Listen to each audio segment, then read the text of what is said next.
Welcome to Sleepless History, where we explore the distant past in soothing detail to help you drift into peaceful sleep. Tonight, we embark on a journey spanning more than 1,000 years, from the gleaming palaces of the Bronze Age to their mysterious collapse. Get comfortable, close your eyes, and let's travel back to a world of ancient empires, international trade, and the catastrophe that ended an age. Imagine standing on the shores of the Mediterranean Sea around 1200 BCE. The world around you is more interconnected than you might think possible for ancient times. Ships laden with copper, tin, precious oils, and exotic goods cross the waters regularly. Messengers carry letters between kings who address each other as brothers. Bronze weapons gleam in the hands of warriors, and grand palaces rise above cities that have stood for centuries.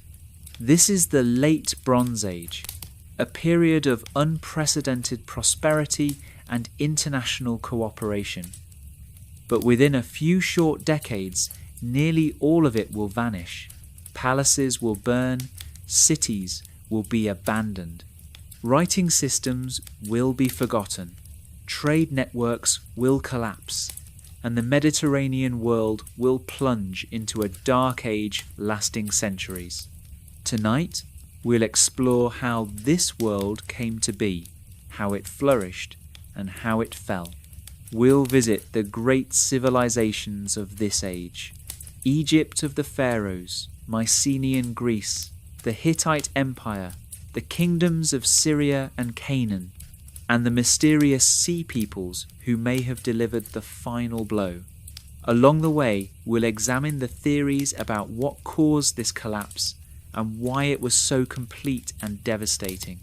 Let's begin our journey in the early days of the Bronze Age, more than 1,000 years before its collapse. Part 1. The Dawn of the Bronze Age. To understand the Bronze Age collapse, we must first understand what made the Bronze Age itself so special. The story begins not with great kingdoms or mighty armies, but with metal workers experimenting with rocks and fire. Around 3000 BCE, craftspeople in the ancient Near East made a discovery that would transform human civilization. They found that by mixing copper with tin, they could create a new metal, bronze. This alloy was harder than copper alone, held a sharper edge, and was more durable. Bronze could be cast into complex shapes, making it ideal for tools, weapons, and decorative objects. But there was a problem. While copper was relatively common, tin was rare. This scarcity would shape the entire Bronze Age, forcing civilizations to establish long-distance trade networks to acquire this precious metal. A bronze sword required tin from as far away as Afghanistan or Cornwall in Britain, mixed with copper that might come from Cyprus or Anatolia. The Bronze Age was, from its beginning, an age of international trade. The early Bronze Age, lasting roughly from 3000 to 2000 BCE, saw the rise of the first great urban civilizations outside of Mesopotamia and Egypt. In Anatolia, cities grew wealthy from trade in metals. In the Levant, fortified towns controlled important trade routes. In Greece, the first significant settlements appeared, though they were nothing compared to what would come later. During this period, we see the establishment of palace economies, where powerful rulers controlled production and distribution of goods. Scribes kept detailed records on clay tablets, tracking everything from grain stores to textile production. These bureaucratic systems would become even more elaborate in the later Bronze Age. Egypt, already ancient by this time, was unified under the pharaohs of the Old Kingdom. The Great Pyramids rose at Giza around 2500 BCE, monuments to the pharaoh's power and the organizational capabilities of the Egyptian state. Egypt's relative isolation, protected by deserts on both sides, and with the Nile providing abundant resources, allowed it to develop a distinctive culture that would endure for millennia. In Mesopotamia, the Sumerians had already established the world's first cities. Their successors, the Akkadians, Babylonians, and Assyrians, would continue to fight over this rich land between the Tigris and Euphrates rivers. These civilizations developed cuneiform writing, complex law codes, and advanced mathematics and astronomy. They traded extensively, sending merchants across the Near East and beyond. The Middle Bronze Age, from roughly 2000 to 1600 BCE, saw these civilizations grow more interconnected. Trade routes expanded, carrying not just metals and luxury goods, but ideas, technologies, and artistic styles. A merchant from Syria might travel to Egypt, while Egyptian envoys visited the courts of Levantine princes. This period saw the rise of the Minoans on the island of Crete. The Minoans built elaborate palaces at Knossos, Phaistos, and other sites. These weren't fortified castles, but sprawling complexes with storage magazines, workshops, shrines, and residential quarters. The walls of these palaces were decorated with vibrant frescoes showing scenes of nature, religious rituals, and daily life. The Minoans developed their own writing system called Linear A, which remains undeciphered to this day. The Minoans were seafarers and traders, their ships carrying goods across the eastern Mediterranean. They established trading posts and colonies, spreading their cultural influence throughout the Aegean. Their civilization would deeply influence the Mycenaeans, who would later dominate Greece. On the mainland of Anatolia, various kingdoms rose and fell, often fighting for control of the lucrative trade routes. The Hittites, who would later build a great empire, were still a minor power during this period. In the Levant, city-states like Ugarit, Byblos, and Sidon grew wealthy from trade, serving as intermediaries between the great powers. This was also the period of the Hyksos in Egypt. Around 1650 BCE, these foreign rulers, probably of Semitic origin, took control of the Nile Delta and northern Egypt. They introduced new military technologies, including the horse-drawn chariot and the composite bow. The Egyptians would eventually expel the Hyksos, but they would adopt these military innovations, setting the stage for Egypt's empire building in the Late Bronze Age. Part 2. The Late Bronze Age World. By 1600 BCE, the Eastern Mediterranean and Near East had developed what we might call an international system. This wasn't a peaceful world by any means. Wars were frequent and conquest was a constant threat. But even enemies followed certain diplomatic protocols, exchanged gifts, and sometimes arranged marriages between royal families. We know about this system largely because of an extraordinary archive discovered at a site called El Amarna in Egypt. These Amarna letters, written mostly in Akkadian cuneiform, the diplomatic language of the age, reveal a complex web of relationships between kingdoms. Great kings, rulers of major powers like Egypt, the Hittite Empire, Babylon, and Assyria, addressed each other as brothers. Lesser kings and city-state rulers were expected to show deference to these great powers. The letters discuss diplomatic marriages, trade in precious goods, requests for gold and other gifts, and complaints about various slights and failures to show proper respect.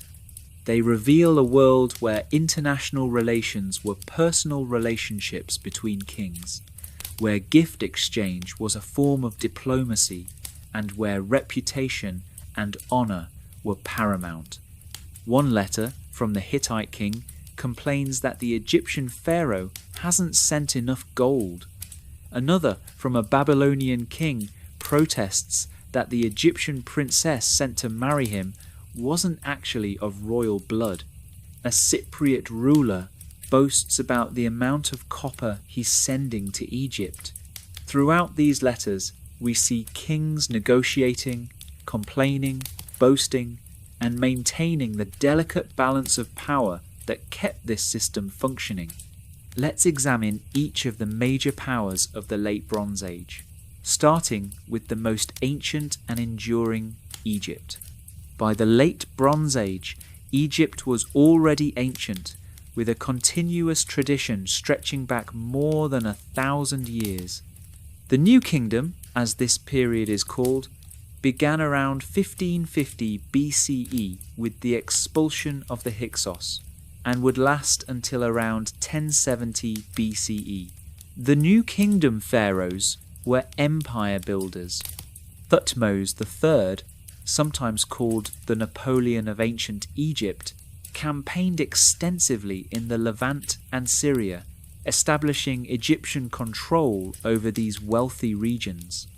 At the Battle of Megiddo, around 1479 BCE, he defeated a coalition of Canaanite and Syrian city-states, beginning a long period of Egyptian dominance in the region.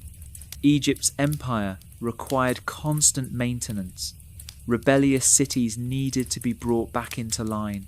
Rival powers, particularly the Hittites, challenged Egyptian control. But the wealth that flowed into Egypt from its empire was enormous. Gold from Nubia, timber from Lebanon, horses from the north, and tribute from subject cities filled the pharaoh's treasuries. The pharaohs used this wealth to build on a massive scale. The great temples at Karnak and Luxor were expanded. New temples were carved into cliffs at Abu Simbel. Royal tombs were excavated in the Valley of the Kings, filled with treasures for the afterlife. The most famous of these, of course, is the tomb of Tutankhamun, the boy king who died around 1324 BCE. Though he was a minor pharaoh who reigned for less than 10 years, his tomb gives us a glimpse of the incredible wealth of the Egyptian royal court. Religion permeated every aspect of Egyptian life. The pharaoh was not just a king, but a god, the intermediary between the human world and the divine.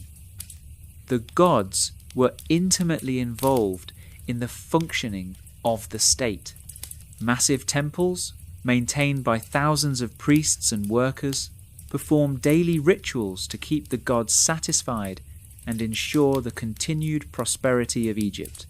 One pharaoh, Akhenaten, who ruled from around 1353 to 1336 BCE, attempted to revolutionize Egyptian religion.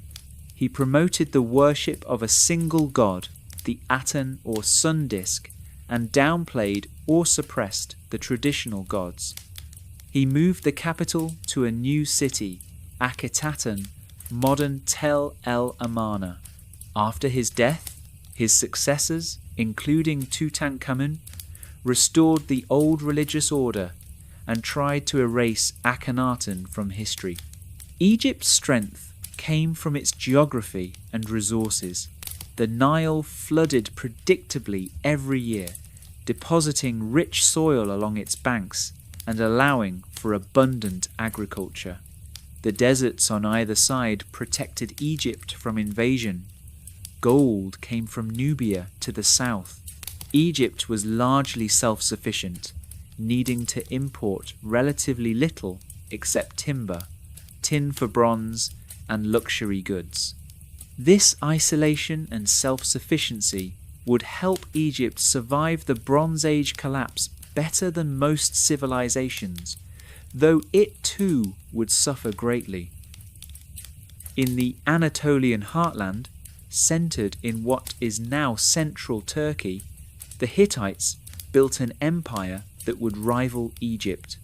The Hittite Old Kingdom emerged around 1650 BCE, but it was during the New Kingdom period, from around 1400 BCE onward, that the Hittites became a true great power.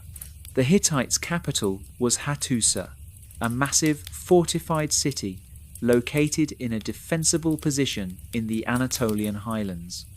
The city's walls, with their elaborate gates, including the famous Lion Gate, enclosed an area of over 160 hectares. Within these walls stood palaces, temples, administrative buildings, and residential quarters.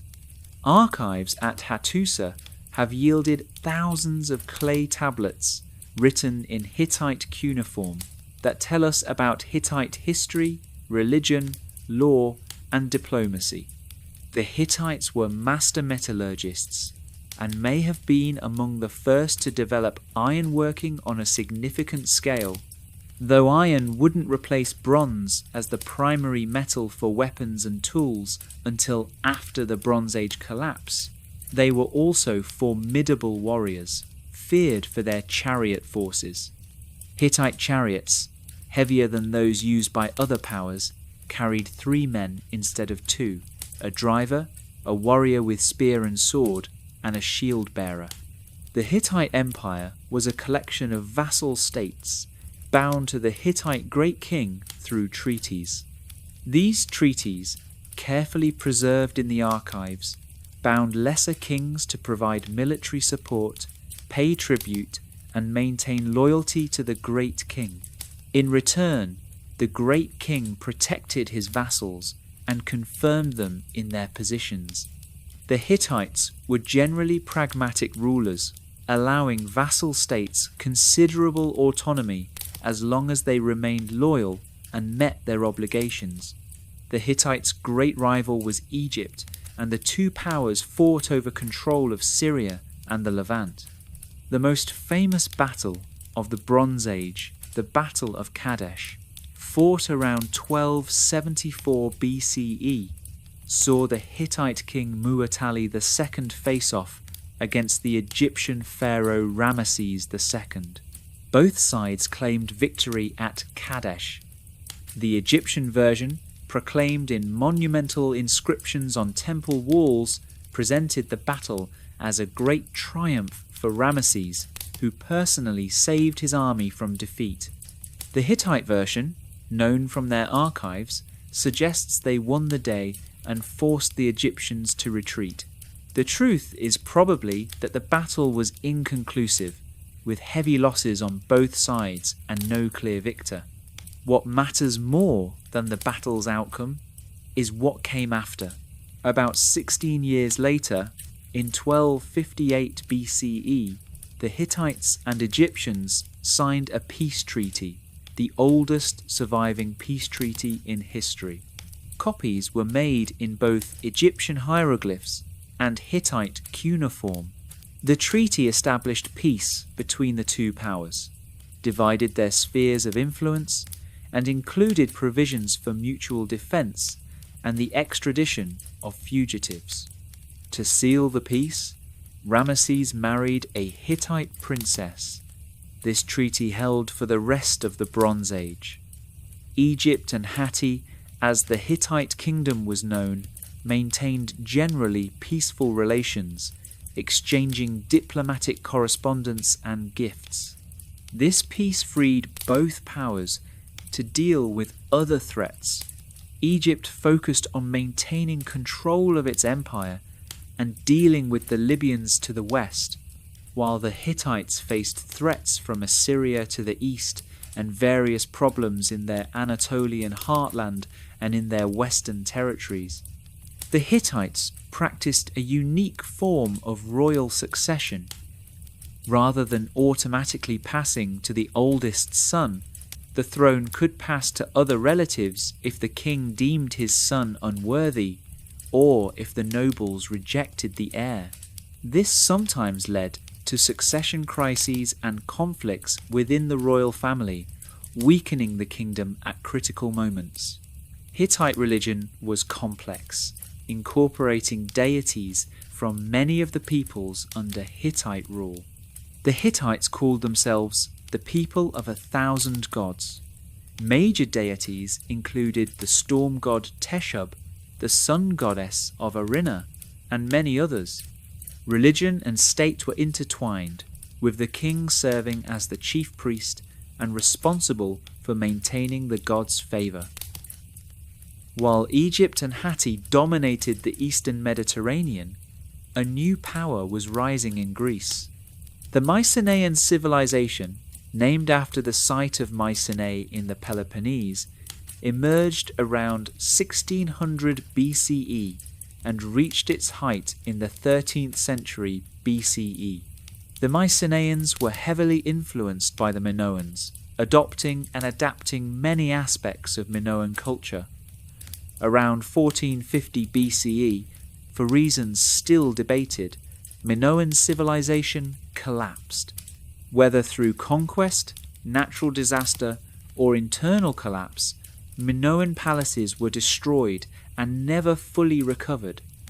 The Mycenaeans, based on mainland Greece, became the dominant Aegean power. Mycenaean civilization was organized into several independent kingdoms, each centered on a palace complex. Major centers included Mycenae, Tiryns, Pylos, Athens, Thebes, and Orchomenos.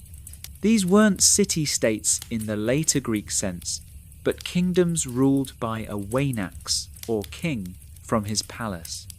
These palaces were impressive structures, built with massive stone blocks, some weighing many tons.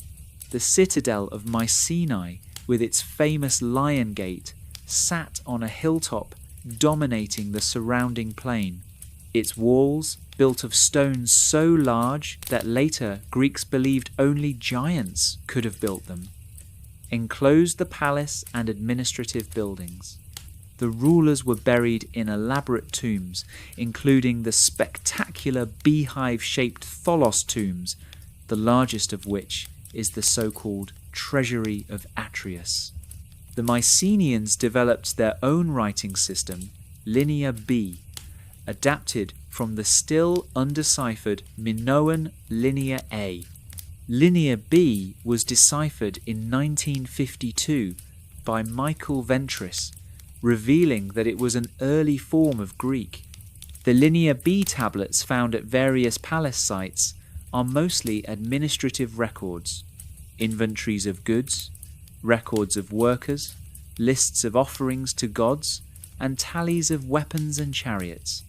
These tablets reveal that Mycenaean palaces controlled complex economies. They managed large numbers of workers, organized production of textiles and other goods, collected taxes, and maintained extensive inventories. The tablets record different classes of workers, from shepherds to bronzesmiths, from spinners of flax to rowers of ships. They list quantities of grain, oil, wine, figs, animals, bronze, and finished goods. The Mycenaeans were warriors and traders. Mycenaean pottery has been found throughout the Mediterranean, evidence of extensive trade networks. Mycenaean warriors, armed with bronze swords, spears, and protected by bronze armour and boar's tusk helmets, fought from light chariots. The tablets record large numbers of chariots and horses, suggesting that chariot warfare was central to Mycenaean military power. It's tempting to see the Mycenaeans as the real people behind the Greek legends of heroes and the Trojan War. Homer's epics, the Iliad and the Odyssey, composed centuries after the Bronze Age collapse, may preserve distant memories of the Mycenaean age. The heroes Homer describes, with their bronze weapons, boar's tusk helmets, and great palaces, match what we know of Mycenaean warriors. The catalogue of ships in the Iliad corresponds roughly to the distribution of Mycenaean sites, and there was indeed a city called Troy in northwest Anatolia that was destroyed around 1200 BCE, roughly when legend places the Trojan War. But we must be careful not to read too much into legend. The Homeric epics were composed hundreds of years after the events they describe, blending genuine Bronze Age memories with later elements. Whether there was a real Trojan War fought over a beautiful woman must remain uncertain. What we can say is that the Mycenaeans were a significant power in the late Bronze Age Mediterranean, trading and perhaps fighting with their neighbours. Between the great powers of Egypt, Hatti and Mesopotamia lay a patchwork of smaller kingdoms and city-states in Syria and Canaan. These kingdoms, while not as powerful as their larger neighbours, were wealthy and culturally sophisticated. Their position on major trade routes made them economically important and geopolitically significant. Major kingdoms in this region included Ugarit on the Syrian coast, Alalak, Carchemish, Kadesh, and in Canaan, Megiddo, Hazor, and many others. These cities controlled important agricultural land, dominated trade routes, and served as brokers between the great powers. Ugarit deserves special attention. This wealthy port city on the Syrian coast was a cosmopolitan centre where many cultures met. Archaeologists have found texts at Ugarit in multiple languages and scripts: Akkadian cuneiform, Hittite, Egyptian hieroglyphs, Hurrian, and the Ugaritic alphabetic script. This last is particularly significant. It's one of the earliest alphabetic writing systems, a precursor to the Phoenician alphabet that would later give rise to Greek and ultimately all Western alphabets. The tablets from Ugarit reveal a wealthy, sophisticated kingdom engaged in extensive trade. Ships from Ugarit carried goods throughout the Mediterranean. The palace and temples controlled large estates and workshops. The city's archives preserve business contracts, legal documents, religious texts, and literary works, including epic poems about the gods Baal and El that show connections to later Canaanite and biblical traditions. These smaller kingdoms had to navigate carefully between the great powers. They paid tribute to stronger neighbours, sometimes to multiple powers at once. They had to judge which power was ascendant and adjust their allegiances accordingly. Backing the wrong side could result in their city being sacked. The Amarna letters include numerous pleas from Canaanite rulers to Egypt for help against various enemies and complaints that Egypt isn't providing adequate protection. In Canaan, during the 13th century BCE, a new people began to appear in the hill country, the early Israelites. These small villages of farmers and herders would eventually develop into the kingdoms of Israel and Judah, but during the Bronze Age, they were a minor presence, not yet playing a significant role in the region's politics. The island of Cyprus, called Alashiya in Bronze Age texts, was a major source of copper, the main component of bronze. Control of Cypriot copper was economically and strategically important. The island's kings maintained relationships with all the major powers, sending copper to Egypt, the Hittites, and other kingdoms. Cyprus itself was divided into several kingdoms. Major sites include Enkomi, where archaeologists have found evidence of copper smelting on a large scale, and Kishan. Cyprus absorbed cultural influences from many sources. Mycenaean pottery shows Greek connections. Egyptian and Near Eastern objects demonstrate those links, and locally produced goods show a distinctive Cypriot style. East of the Levant, in the fertile lands between the Tigris and Euphrates rivers, the great Mesopotamian civilizations continued their long histories. Babylon, though past its peak under Hammurabi, remained a significant power and an important cultural center. The Babylonian language, literature, and learning influenced the entire region. Scribes throughout the Near East learned to write in Babylonian cuneiform, and Babylonian gods were worshipped far beyond Mesopotamia's borders. Assyria, in northern Mesopotamia, was emerging as a major power during the Late Bronze Age. Under kings like Ashurbanipal I and Tukulti-Ninurta I, Assyria expanded its territory and challenged Babylon for dominance in Mesopotamia. Assyrian armies campaigned to the north and west, and Assyrian merchants established trading networks reaching into Anatolia.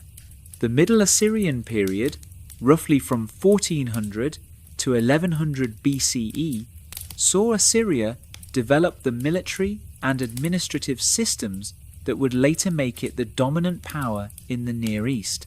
Assyrian kings began the practice of deporting conquered populations and resettling them elsewhere, breaking local resistance and integrating new territories into the Assyrian state.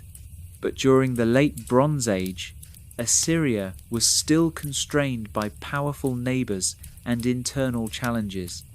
It would survive the Bronze Age collapse and eventually rise to become the first true empire to dominate the entire Near East, but that would come later. Part 3. The Bronze Age at its height. The Late Bronze Age economy was remarkably sophisticated and interconnected. Trade routes crisscrossed the Mediterranean and Near East, carrying both necessities and luxury goods. Merchant ships sailed from Egypt to Cyprus to Ugarit to the Aegean and back. Caravans travelled overland, moving goods from Mesopotamia to the Mediterranean coast, from Anatolia to Syria. The most important trade good was tin, essential for making bronze. Since tin deposits are rare, obtaining adequate supplies required long-distance trade. Tin came from as far away as Afghanistan, travelling west along ancient trade routes. Copper came primarily from Cyprus, though other sources existed in Anatolia and elsewhere. Together, these metals allowed the Bronze Age civilizations to equip their armies and create their tools. Other important trade goods included timber, particularly cedar from Lebanon, which was prized for building ships and palaces. Egypt, largely treeless, imported vast quantities of timber. Textiles were traded extensively, with different regions specializing in different products. Purple dye, extracted from murex snails and produced in Phoenician cities, was especially valued. Olive oil, wine, grain, and other foodstuffs moved along trade routes.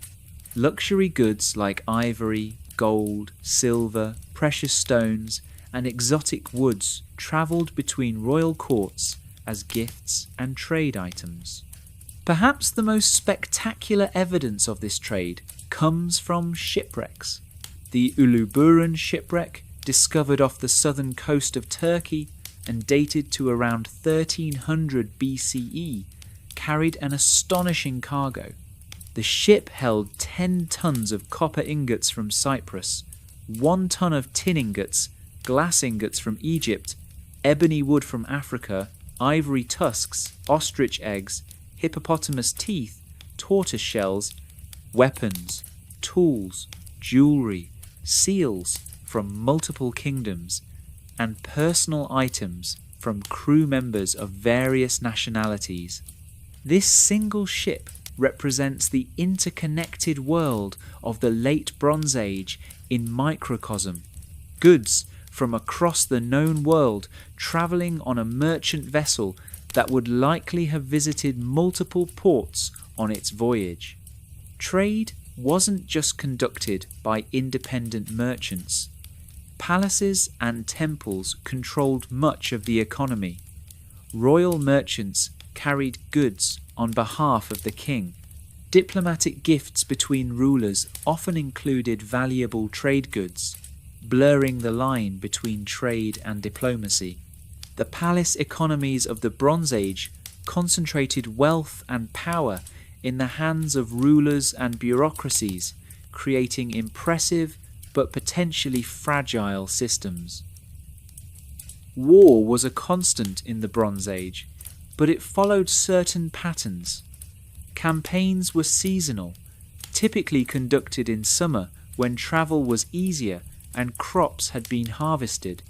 Armies consisted of infantry armed with spears, swords, and bows, supported by chariot forces that served as mobile platforms for elite warriors and archers. Siege warfare was well developed. Armies besieged fortified cities, sometimes for months or years. Battering rams, siege towers, and mining under walls were all employed. Defenders fought back with missiles from the walls and made sorties to disrupt siege works. Many cities changed hands multiple times as different powers fought for control. But warfare was balanced by diplomacy. Treaties bound states together in alliances or vassalage relationships. Diplomatic marriages created kinship ties between royal houses. Messengers travelled between courts carrying letters and gifts. This diplomatic system helped maintain a balance of power and created channels for resolving disputes short of war. The great powers generally respected certain norms. Messengers were treated as inviolate. Treaties were sworn by the gods of both parties. Breaking a treaty was not just a political act, but a religious transgression that could bring divine punishment. These norms didn't prevent war or guarantee peace, but they did create a framework for managing relationships between states.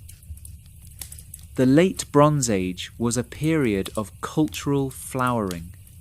Scribes preserved ancient literature and created new works. Religious texts, myths, epics, and wisdom literature were written down. The Epic of Gilgamesh, originating earlier in Mesopotamia, was copied and read throughout the Near East. Ugaritic epics told stories of gods and heroes.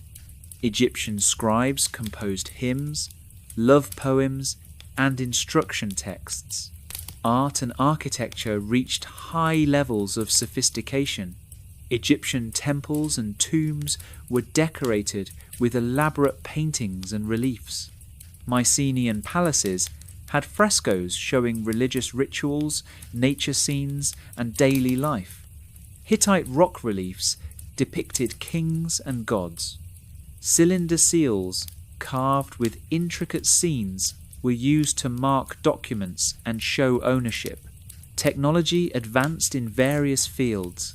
Metalworking techniques improved, allowing craftspeople to create increasingly complex objects.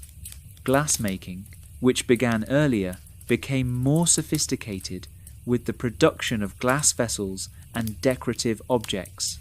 Shipbuilding advanced, enabling longer voyages and larger cargo capacities. Learning was valued and cultivated.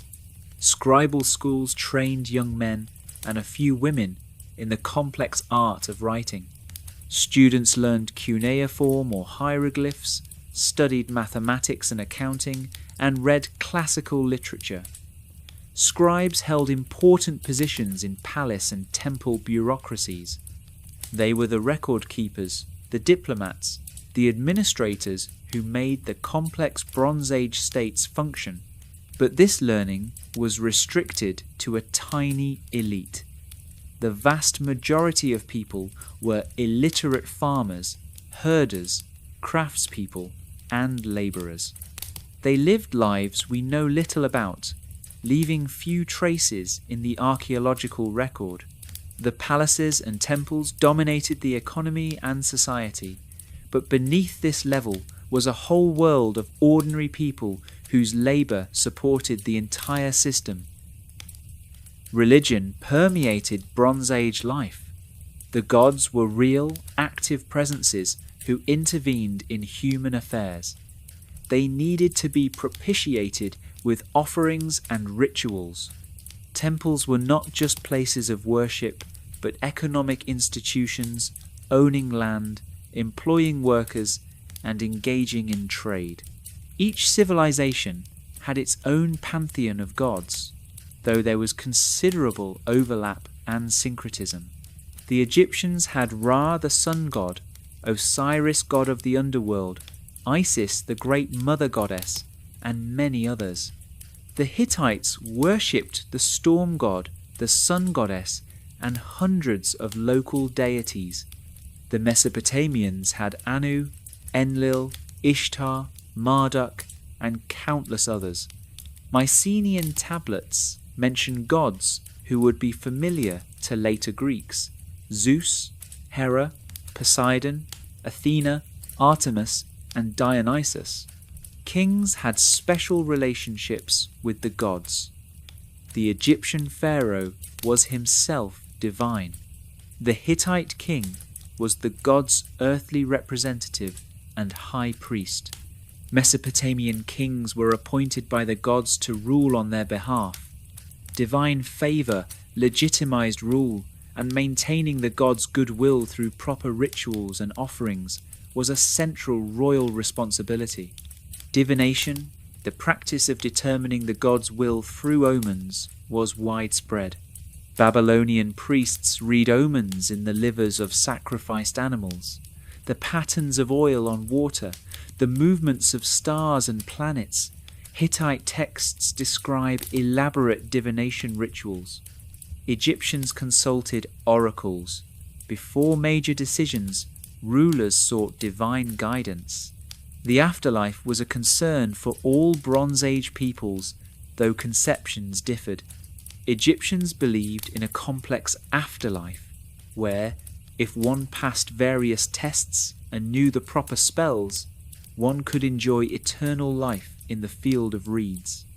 Elaborate tombs, mummification, and burial goods all served to ensure a successful journey to the afterlife.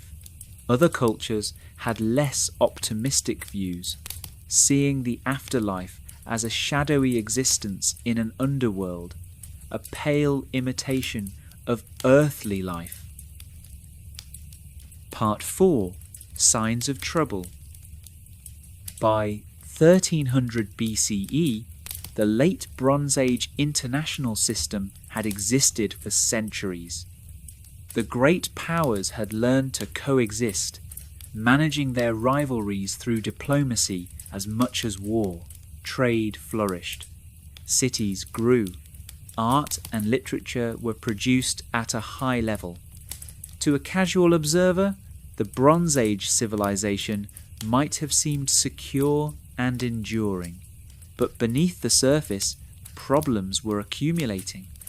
The very complexity of the system made it vulnerable. The palace economies, while impressive, were rigid and fragile. The extensive trade networks meant that disruption in one area could have cascading effects elsewhere. Political systems depended on strong leadership, and succession crises could destabilize kingdoms.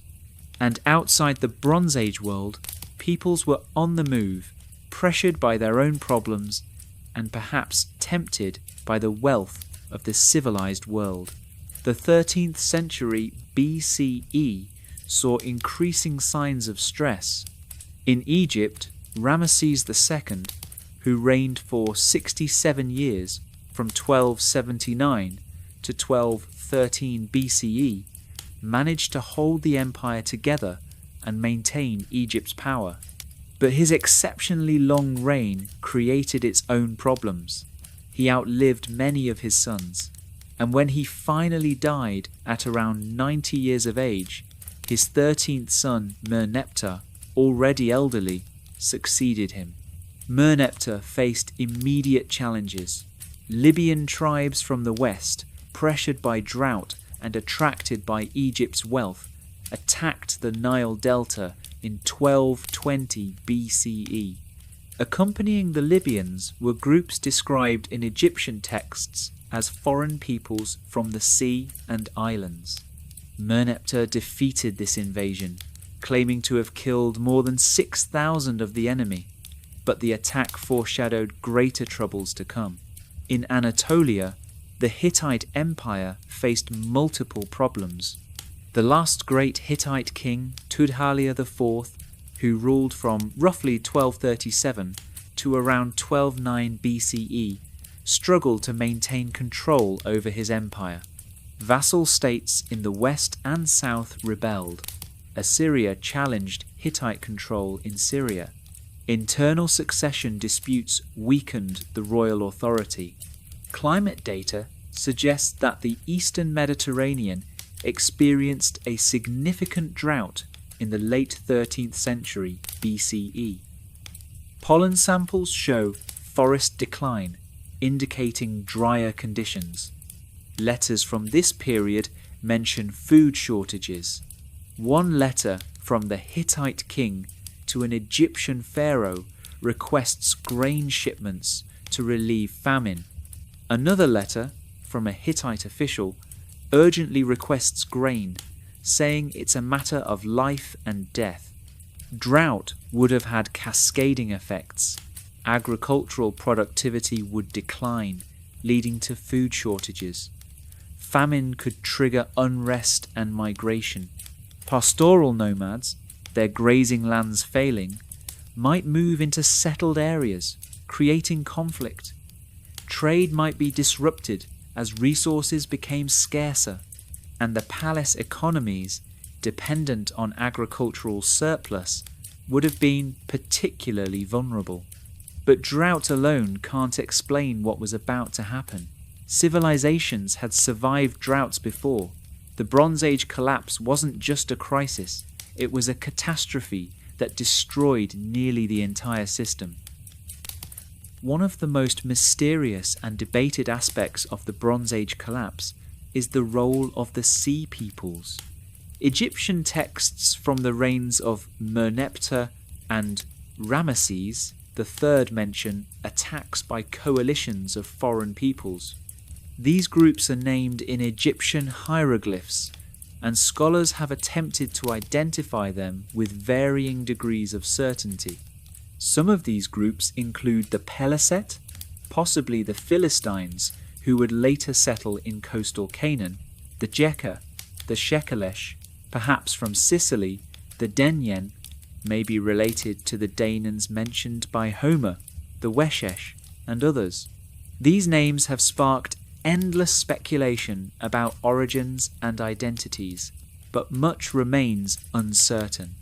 What the Egyptian texts make clear is that these weren't just raiding parties. The inscriptions describe whole peoples on the move, bringing their families and possessions, travelling in ox carts and ships. They defeated established kingdoms and destroyed cities as they moved. This wasn't simple piracy, but a migration or series of migrations on a massive scale. But who were these sea peoples? Where did they come from? What motivated their migrations? These questions have no certain answers. Some may have been refugees from collapsing civilizations, fleeing disaster in their homelands. Others might have been opportunists, taking advantage of weakening states to seize land and wealth. Some could have been mercenary warriors who turned against their employers, the reality was probably complex, with different groups having different origins and motivations. One theory suggests that the Sea Peoples included Mycenaean Greeks, perhaps fleeing the collapse of their own civilization or seeking new opportunities. Some of the names sound vaguely Greek, and later Greek legends speak of returns and migrations following the Trojan War, but the evidence is circumstantial and debated. Another possibility is that disruptions in one area triggered a domino effect of migrations. If drought in inland areas forced people to move toward the coast, they might displace coastal peoples, who in turn moved elsewhere, creating a cascade of migrations. This model fits the pattern of widespread disruption across a large area over a relatively short time. What we can say with certainty is that in the late 13th and early 12th centuries BCE, the Eastern Mediterranean experienced unprecedented turmoil, with established kingdoms falling and populations on the move. Whether the Sea Peoples were primarily a cause or a symptom of the collapse is still debated. The destruction of Ugarit around 1185 BCE provides a vivid example of how the collapse played out. This wealthy trading city, which had flourished for centuries, was suddenly and violently destroyed, never to be reoccupied. The last years of Ugarit are documented in a series of increasingly desperate letters found in the city's archives.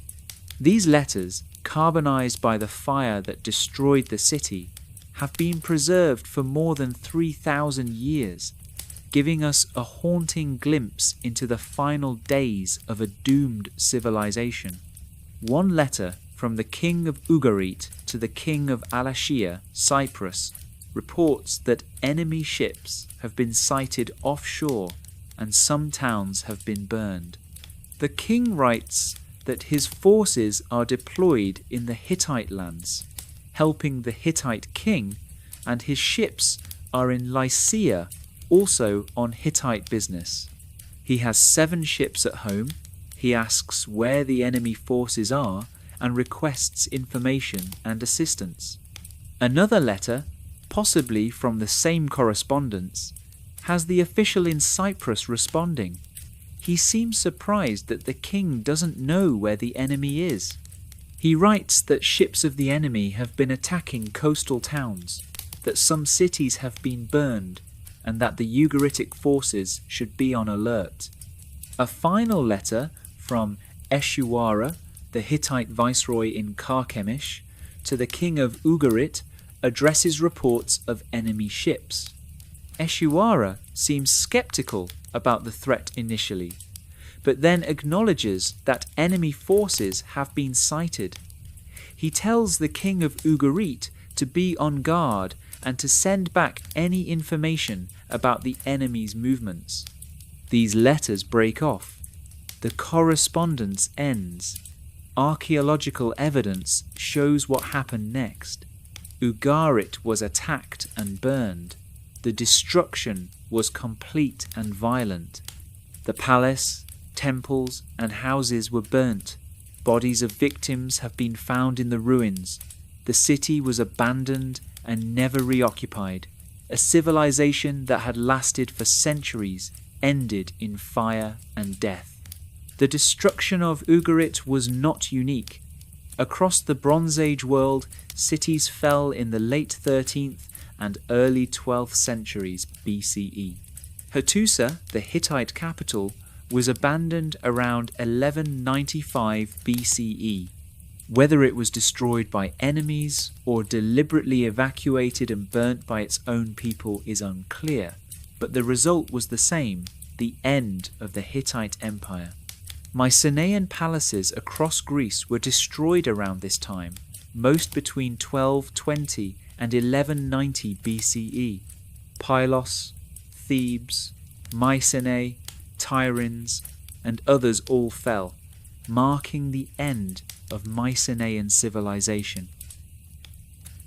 Part 5. The Collapse.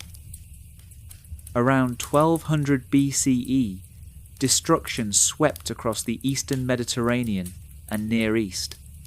The scale and speed of this destruction remain shocking even to modern scholars who study it. Within a few generations, nearly every major palace and city in the region was destroyed or abandoned. Let's trace this wave of destruction geographically, understanding that exact dates are often uncertain and debated by scholars, and that the collapse unfolded over several decades rather than all at once. In Anatolia, the Hittite Empire collapsed completely. Hattusa, the great capital, was abandoned. Whether it was destroyed by enemies or deliberately evacuated and burned by its inhabitants, fleeing an approaching threat, is unclear. Archaeological evidence shows widespread burning and destruction, but whether this was done by invaders or by the Hittites themselves remains debated. What is clear is that the empire that had ruled Anatolia for centuries simply ceased to exist. Other Hittite cities met similar fates. Troy, on the northwest Anatolian coast, was violently destroyed around 1200 BCE. This destruction layer, called Troy 7a, corresponds roughly to the legendary Trojan War, though we cannot say if Homer's war and the archaeological destruction are the same event. Nearby Miletus and other coastal settlements were also destroyed. In Greece, the Mycenaean palace centres fell one by one. The sequence of destruction isn't entirely clear, but most of the major palaces were destroyed within a few decades of each other. Pylos, on the west coast of the Peloponnese, was destroyed and burned around 1200 BCE. The Linear B tablets in its archives were baked hard by the fire, accidentally preserving them for millennia. These tablets show that the palace bureaucracy was functioning normally right up to the destruction, recording deliveries of bronze to smiths, possibly to make weapons for a defence that failed. Thebes in central Greece fell around the same time. Mycenae, the greatest of the Mycenaean centres, may have survived a bit longer, but it too was eventually destroyed, probably around 1150 BCE. Tiryns, with its massive walls, suffered a similar fate. Athens appears to have survived better than other centres, becoming a refuge for people fleeing the destruction elsewhere. The destruction in Greece wasn't followed by immediate reoccupation. Many sites were abandoned completely. Others showed much reduced occupation, with people living in the ruins of the great palaces. The elaborate administrative systems collapsed. Writing vanished from Greece, not to return for centuries.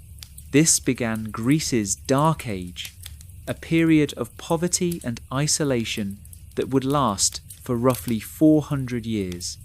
In Cyprus, major cities were destroyed in the early 12th century BCE. Enkomi and Kishon both show destruction layers from this period, but Cyprus recovered more quickly than many other regions. The island was reoccupied, and new settlements were established, some by refugees from the Greek mainland. Cyprus would continue to be an important source of copper and a centre of trade even after the collapse. The Levantine coast suffered greatly. Ugarit, as we've discussed, was completely destroyed and never reoccupied. Other coastal cities also fell. Sidon was destroyed. Byblos may have survived with reduced status. Inland cities like Megiddo and Hazor in Canaan were destroyed, though they would eventually be rebuilt. Egypt survived, but not unscathed. Ramesses III, who ruled from around 1186 to 1155 BCE, faced two major invasions. The first, around 1177 BCE, was by Libyans and their allies. Ramesses defeated this attack, claiming to have killed thousands of the enemy. The second invasion, around 1174 BCE, was far more serious. A great coalition of sea peoples attacked Egypt by both land and sea. Ramesses' inscriptions at Medinet Habu describe this attack in detail, accompanied by vivid reliefs showing the battles. The inscriptions claim that the sea peoples had already destroyed the Hittite Empire, Cyprus, and various coastal cities, and now they came for Egypt. The reliefs show two major battles. One is a land battle with Egyptian infantry and chariot forces engaging the invaders. The sea peoples are shown with their distinctive feathered headdresses and horned helmets, fighting with spears and swords. Ox carts carrying women and children indicate that these were not just warriors, but entire populations on the move. The second battle was naval, fought in the Nile Delta. Egyptian ships, with archers firing from the decks, engaged the sea people's vessels. This is one of the earliest recorded naval battles in history. The Egyptian reliefs show the invaders' ships being overturned, their crews drowning or being killed in the water. Ramesses claimed total victory, saying he defeated the coalition completely. Egyptian inscriptions tend toward exaggeration, but the evidence suggests that Egypt did successfully defend itself. The sea peoples did not conquer Egypt, though some groups, particularly the Peleset or Philistines, were allowed to settle in Canaan, becoming Egypt's subjects and serving as a buffer against future invasions. But victory came at a cost. Egypt's empire in Syria and Canaan was lost. Egypt itself entered a period of decline. The resources required to defend against the invasions strained the economy. After Ramesses III, Egypt's power waned. The new kingdom limped on for another century, but Egypt would never again be the great power it had been in the late Bronze Age. The Bronze Age collapse wasn't uniformly catastrophic across all regions. Some areas survived better than others, and some aspects of civilization proved more resilient than others. Assyria, while affected by the chaos, survived the collapse largely intact. The Middle Assyrian period continued, and though Assyria faced its own challenges and contracted somewhat, it maintained its state structures. Within a few centuries, Assyria would expand again, eventually building the largest empire the Near East had yet seen. Babylonia also survived, though it too entered a period of troubles. Various groups, including Aramaeans and Chaldeans, moved into Mesopotamia, sometimes peacefully, sometimes violently, but Babylonian culture endured, preserving its learning and traditions. Egypt, as mentioned, survived as an independent state, though greatly weakened. Egyptian culture continued unbroken, a testament to the resilience of this ancient civilization. But Egypt's imperial age was over. Some parts of the Levantine coast recovered relatively quickly. Phoenician cities like Tyre and Sidon were destroyed but rebuilt. Within a few centuries, the Phoenicians would become the Mediterranean's greatest seafarers and traders, establishing colonies as far away as Spain and North Africa. Phoenician trade networks would eventually span from the Atlantic to the Persian Gulf. But what was lost was staggering. The Hittite Empire vanished completely, not to be revived. Centuries would pass before any power would reunite Anatolia. Mycenaean Greece fell into a dark age. Writing disappeared from Greece. Artistic traditions were lost. The magnificent palaces were never rebuilt. The population appears to have declined sharply. Greece wouldn't recover its Bronze Age level of complexity and prosperity until the rise of the classical city-states centuries later. International trade collapsed. The complex trade networks that had carried tin from Afghanistan to the Mediterranean, that had moved copper from Cyprus to Egypt, that had shipped grain from Egypt to Anatolia, all broke down. Long-distance trade didn't cease entirely, but it was greatly reduced. The Mediterranean world fragmented into smaller, more isolated regions. The palace economies disappeared. The elaborate bureaucracies, with their scribes and record keepers, their control of production and distribution, all vanished. The next few centuries would see more decentralized, simpler forms of organization. Writing systems were lost in many areas. Linear B disappeared from Greece, not to be replaced until the Greeks adapted the Phoenician alphabet centuries later. Hieroglyphic Luwian, used in parts of Anatolia and Syria, survived in a few places but eventually died out. Only in the great river valley civilizations of Egypt and Mesopotamia did writing continue unbroken. The decades following the main destruction were difficult ones across much of the region. Without the palace economies to organize agriculture and trade, without the stability provided by strong states, people had to reorganize their lives. In Greece, the archaeological evidence shows a dramatic decline in material culture. People lived in much simpler settlements. Pottery became cruder.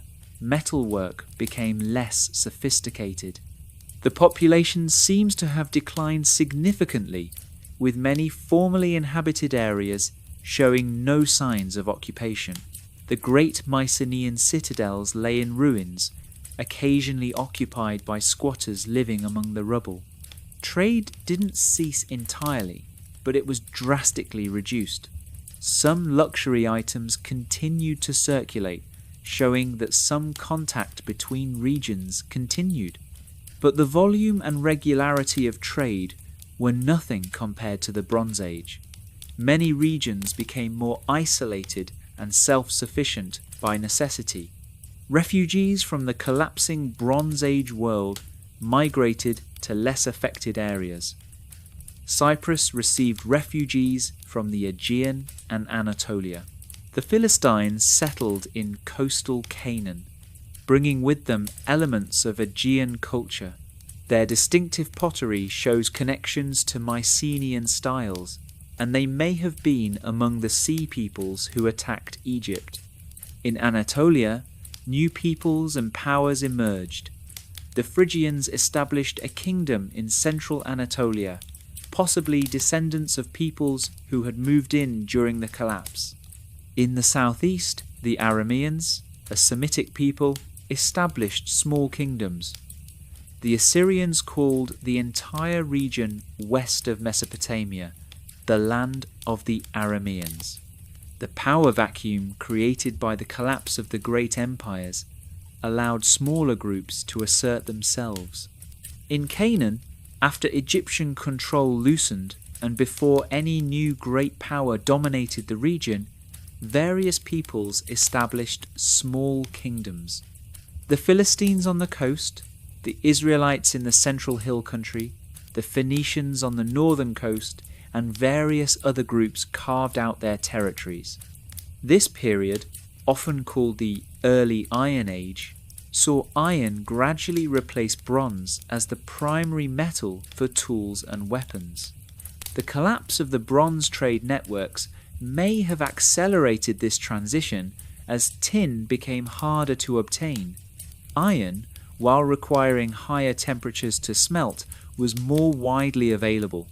Iron ore deposits existed in many regions, making civilizations less dependent on long-distance trade for their metal supply. But iron didn't immediately replace bronze. The transition took centuries. Early iron was often inferior to bronze, and bronze continued to be used for many purposes. Only gradually did iron working techniques improve to the point where iron weapons and tools were clearly superior to bronze ones. Part 6.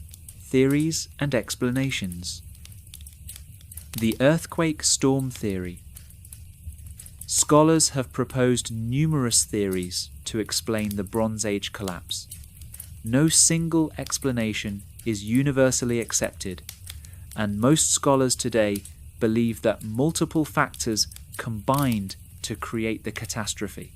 One theory, proposed by archaeologist Claude Schaefer in the mid-20th century and revived more recently by seismologist Amos Nur, suggests that a series of massive earthquakes struck the eastern Mediterranean around 1200 BCE.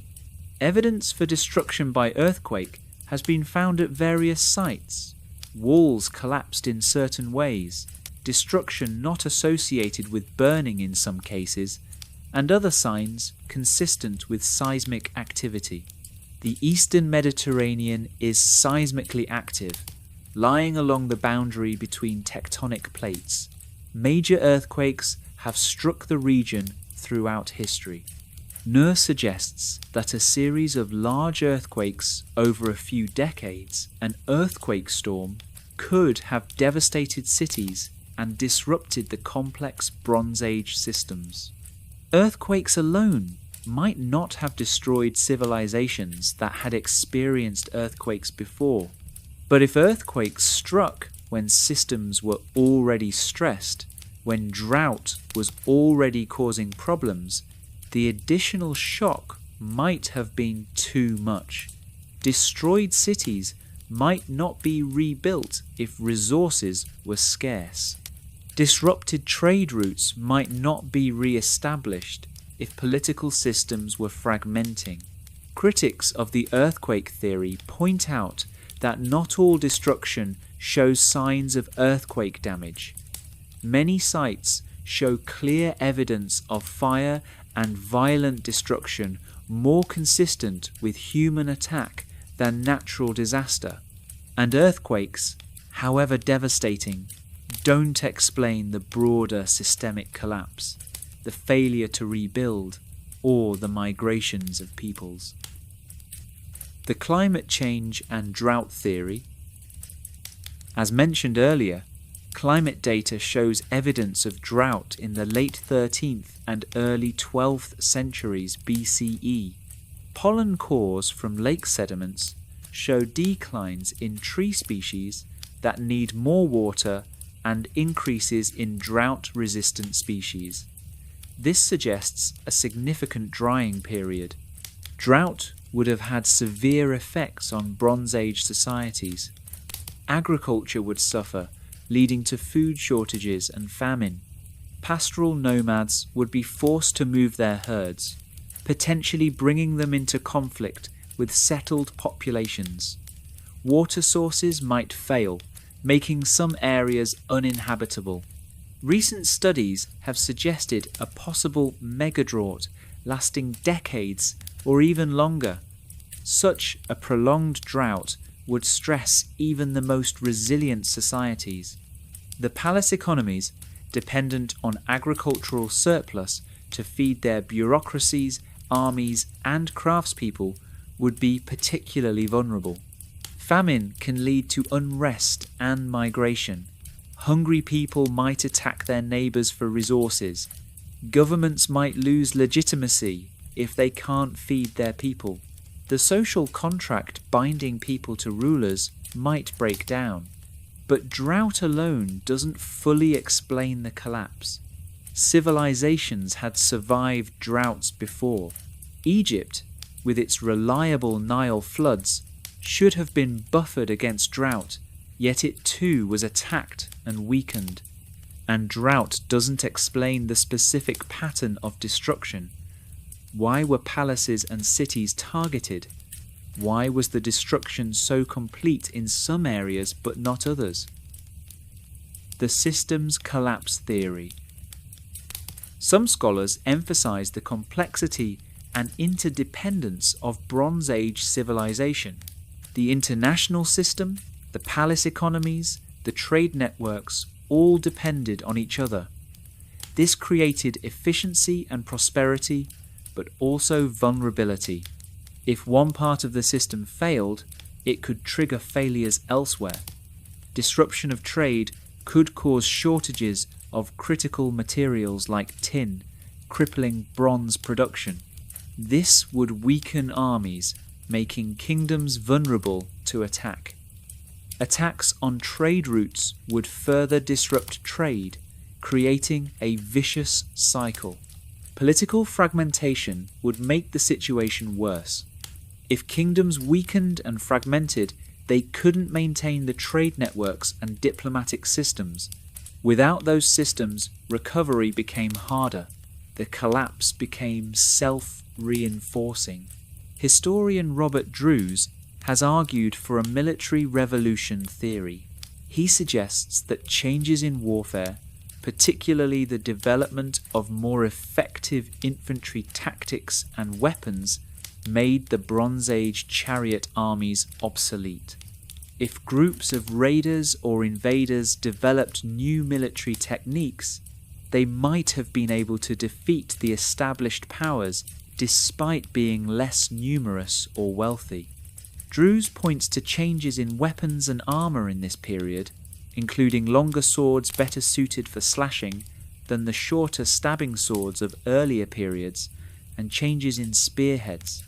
He suggests that massed infantry using these weapons could defeat chariot forces, which had been dominant in Bronze Age warfare. But this theory has been criticised. Changes in weapons don't necessarily indicate a military revolution, and even if new tactics developed, it's not clear why established powers couldn't adapt. Armies throughout history have adapted to new challenges. Why would Bronze Age kingdoms fail to do so? The Sea Peoples hypothesis. The traditional explanation for the collapse, based on the Egyptian inscriptions, emphasizes the attacks by the Sea Peoples. According to this view, coalitions of raiders or migrating peoples attacked and destroyed Bronze Age civilizations, causing the collapse. This explanation has the advantage of being based on contemporary sources. The Egyptians who fought the Sea Peoples described their attacks in detail. The pattern of destruction, with cities and palaces being violently destroyed, fits with invasion and warfare. But the Sea Peoples hypothesis raises as many questions as it answers. Who were these peoples? Where did they come from? What motivated them? How were they able to defeat powerful kingdoms with established armies?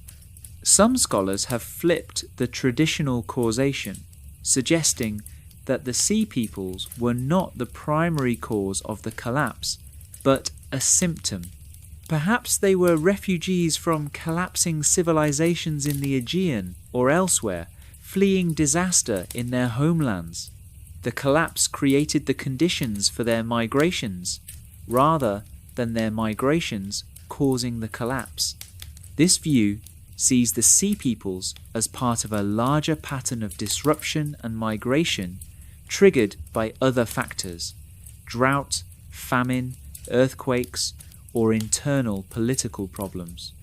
They didn't cause the collapse, but participated in it and contributed to spreading the chaos.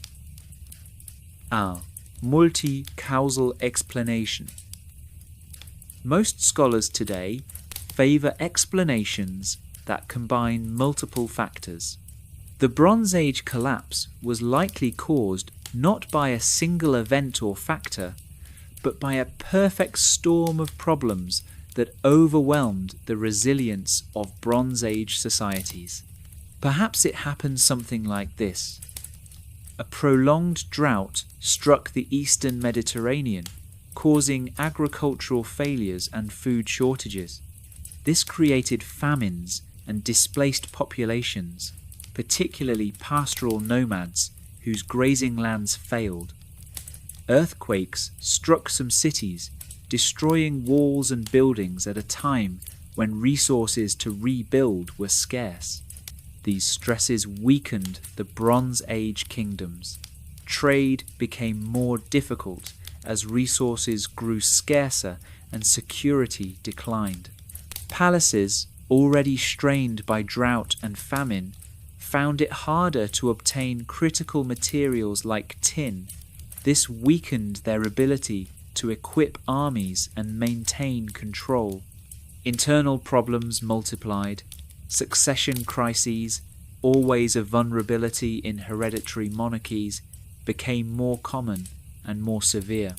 Revolts by vassals or subject peoples erupted, taking advantage of the central government's weakness. Civil wars broke out in some kingdoms. Groups of people, displaced by drought, famine, and the collapse of order in their homelands, began to migrate, seeking new lands and opportunities. Some were peaceful refugees, but others were warriors or raiders, taking advantage of the chaos to seize wealth and territory. These migrations put additional pressure on already stressed kingdoms. The system began to fragment. Trade networks broke down, making it harder for kingdoms to obtain necessary resources. Diplomatic systems failed as kingdoms collapsed. The balance of power that had maintained a degree of stability disappeared. Once the collapse began, it fed on itself. Destroyed cities couldn't be rebuilt because resources were lacking. Trade couldn't resume because political systems had fragmented. The palace economies, deprived of trade goods and agricultural surplus, couldn't function. Writing systems, maintained by palace bureaucracies, disappeared when those bureaucracies collapsed.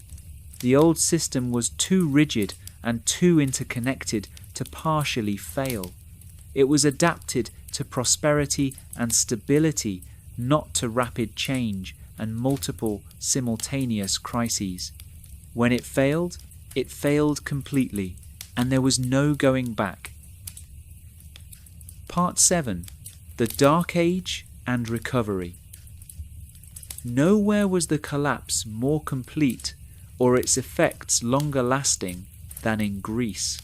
The Dark Age in Greece lasted from roughly 1100 to 800 BCE, 3 centuries during which Greek culture existed at a much lower level of complexity than it had during the Mycenaean period. Population declined significantly. Many formerly inhabited areas show no signs of occupation during this period. People lived in small, scattered settlements, often just a few dozen individuals. The great citadels lay abandoned, occasionally used as refuges, but no longer centres of power. Writing disappeared completely from Greece. Linear B, used by Mycenaean bureaucrats, vanished with the palace economies. For centuries, Greeks had no writing system. This makes the Dark Age difficult to study, as we have no written records from Greece during this time. We must rely entirely on archaeology. Material culture became much simpler. Pottery styles changed, becoming less elaborate. The beautiful Mycenaean painted pottery gave way to simpler styles, including the proto-geometric pottery of the early Dark Age. Metalwork became less sophisticated. Monumental architecture essentially ceased. The Greeks of the Dark Age built simple houses, not palaces. Trade was greatly reduced. Some contact with the outside world continued, but Greece became more isolated. Luxury imports became rare. The Greeks were thrown back on local resources. But Greek culture didn't disappear. oral traditions preserved memories of the Mycenaean age, transformed into legends of heroes and gods. These traditions would eventually be written down by Homer and Hesiod, giving us the Iliad and Odyssey and the Theogony. The gods of the Mycenaeans remained the gods of later Greece, though worship practices evolved. Slowly, very slowly, Greece recovered. Population began to increase. Trade gradually resumed, first with nearby islands and coasts, then more widely. New pottery styles developed. Around 800 BCE, the Greeks adapted the Phoenician alphabet to their language, creating the Greek alphabet and reintroducing writing to Greece. The Greece that emerged from the Dark Age was very different from Mycenaean Greece. Instead of palace-centered kingdoms, Greece developed the polis, the city-state, a community of citizens governing themselves. Instead of a powerful elite controlling palace economies, Greece developed more distributed forms of economic organization. The Dark Age had wiped the slate clean, allowing new forms of social and political organization to develop. This new Greece would achieve heights of cultural, intellectual, and political achievement that the Mycenaean Greeks never reached. Classical Greek philosophy, drama, history, mathematics, and science would transform human thought. Greek art and architecture would set standards of beauty that still influence us today. Greek political innovations, particularly democracy, would have lasting impact. But all of this came after centuries of poverty and isolation. The Dark Age was the price paid for the collapse of the Bronze Age. While Greece struggled through its Dark Age, the Phoenicians created a new trading network that would dominate the Mediterranean for centuries. The Phoenicians were the inhabitants of the coastal cities of the Levant, Tyre, Sidon, Byblos, and others. They were cultural descendants of the Canaanites of the Bronze Age. These cities had been destroyed or severely damaged during the collapse, but they recovered more quickly than many other regions. By around 1100 BCE, Phoenician cities were again engaging in trade. Without competition from the collapsed Bronze Age powers, the Phoenicians expanded their trading networks. Phoenician ships sailed throughout the Mediterranean, carrying timber from Lebanon. Textiles dyed with the famous Tyrian purple, metalwork, glass, and other goods. They established trading posts and eventually colonies on Cyprus, in North Africa at Carthage, in Sicily, Sardinia, Spain, and even beyond the Mediterranean at Gdyea, modern Cadiz, on the Atlantic coast of Spain. The Phoenicians became the Mediterranean's master shipbuilders and navigators. Their ships were renowned for their seaworthiness. Phoenician navigators learned the secrets of Mediterranean winds and currents. They may have ventured as far as Britain to trade for tin, and some evidence suggests they may have circumnavigated Africa, though this is disputed. The Phoenicians gave the Greeks their alphabet. The Phoenician script, an alphabetic system much simpler than the complex writing systems of the Bronze Age, was perfectly adapted to trade. Merchants could learn it quickly, unlike cuneiform or hieroglyphs. The Greeks adapted this alphabet around 800 BCE, adding vowels and creating the ancestor of all Western alphabets. Phoenician culture blended elements from many sources. They worshipped gods like Baal and Astarte, similar to the Canaanite deities of the Bronze Age.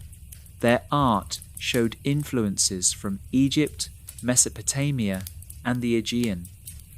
They were cultural intermediaries, spreading ideas and technologies throughout the Mediterranean. The Phoenicians never created a unified empire. Each city was independent, sometimes competing, sometimes cooperating with other Phoenician cities. But collectively, they created a trading network that connected the Mediterranean world, laying groundwork for the later economic integration of the region by Greeks and Romans. Egypt survived the Bronze Age collapse as an independent kingdom, but it entered a long period of decline. The new kingdom ended around 1070 BCE with the death of Ramesses XI. Egypt then fragmented into competing power centers. The third intermediate period, lasting from roughly 1070 to 725 BCE, saw Egypt divided between rulers in the north and south, with Libyan dynasties eventually gaining control of much of the country. Egypt no longer had the power to project force beyond its borders. The empire in Syria and Canaan was gone forever, but Egyptian culture continued unbroken. The temples still functioned, maintaining ancient rituals. Scribes still learned hieroglyphs and copied ancient texts. Artisans still created works in traditional styles. Egypt's resilience and cultural continuity are remarkable. While Greece lost its writing and descended into poverty, while the Hittite Empire vanished completely, Egypt maintained its identity and traditions. Egypt would eventually reunify and even have periods of renewed strength. The 25th dynasty, a line of Kushite pharaohs from Nubia, reunited Egypt in the 8th century BCE. But Egypt would never again be the great power it had been in the late Bronze Age. Eventually, Egypt would be conquered by the Assyrians, the Persians, Alexander the Great, and finally the Romans, losing its independence, though never completely losing its distinctive culture. Mesopotamia weathered the Bronze Age collapse better than most regions, but it too was transformed. The Aramean migrations brought new peoples into the region. The Aramaic language gradually spread, eventually becoming the lingua franca of the Near East, replacing Akkadian in daily use, though Akkadian remained a language of scholarship for centuries. Assyria, as mentioned, survived the collapse and eventually expanded again. The Neo-Assyrian Empire, beginning in the 10th century BCE and reaching its height in the 8th and 7th centuries, would become the largest and most powerful empire the Near East had yet seen. Assyrian armies conquered from Egypt to the Persian Gulf, from Anatolia to Elam. The Assyrians developed new methods of imperial control, including mass deportations of conquered peoples, turning defeated kingdoms into directly governed provinces, and maintaining standing armies rather than relying on seasonal levies. Their military machine was formidable, with siege engines, cavalry, and efficient logistics. But the Neo-Assyrian Empire, for all its power, lasted only a few centuries.